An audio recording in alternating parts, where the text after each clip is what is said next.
In this day and age, it's natural to have some anxiety about opening up about your spiritual beliefs and your spiritual framework. A lot of those things are highly contested in the world today. Everybody is welcome. We come from all walks of life. It's about getting to know us and us getting to know you. St. Benedict writes in the rule that the community should welcome the guest as if they were welcoming Christ, with great tenderness and warmth. At all times, welcomed into the life and the activities of the community.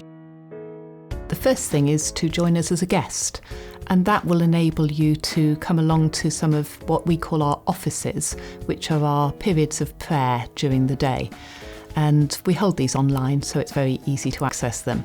I was invited to join the regular prayer sessions through the day and through the week. I was invited to join an email address list where I was regularly receiving updates about life in the community. You might come along and join one of our local groups or one of our online groups.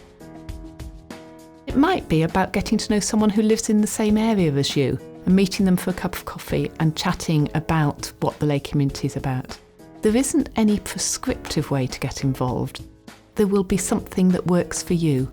I first encountered the community through somebody I'd got to know on the train commuting up to London. As we got to know each other, we realised we were both Christians, but different denominations.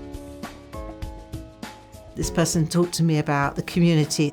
It sounded interesting, and he invited me to come along to the Easter Triduum.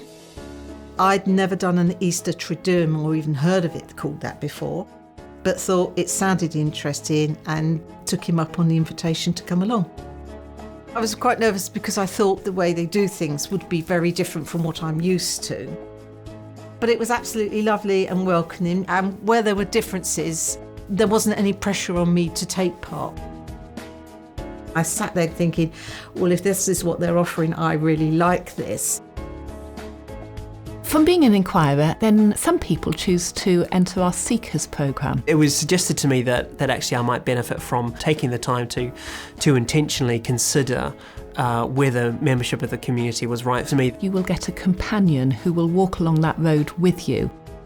And that person is there to support you, to meet with you, to chat with you, and to really help introduce you to various aspects of the community. Almost a mentor, if you like, someone to who I could bounce my questions off. You're given the opportunity to learn more about Benedictine spirituality, to meet people in the community. I was able to open up in humility to the community about my motivations, about my spiritual story to date, my progress to date, where I was in my own head and how I saw the community. The decision was there for me to take in my own good time. The community would also discern for their part whether this was right for me as well. Once and if you decide you wish to become a member of the community, then we welcome you in a promise ceremony.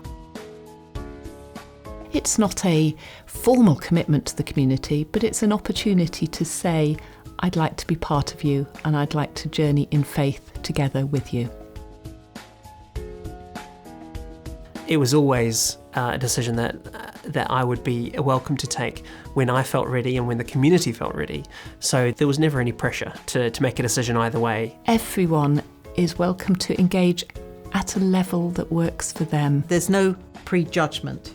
You know, I am very much a Methodist. I would never want to leave the Methodist Church, but I love the Benedictine community. It offers something else. Anyone who comes to walk alongside us, pray alongside us, does that at their own pace. And it won't be for everyone. And that's the purpose of coming to get to know a little bit more about us, is to find out whether our way of life is a way of life that helps you to become closer to God.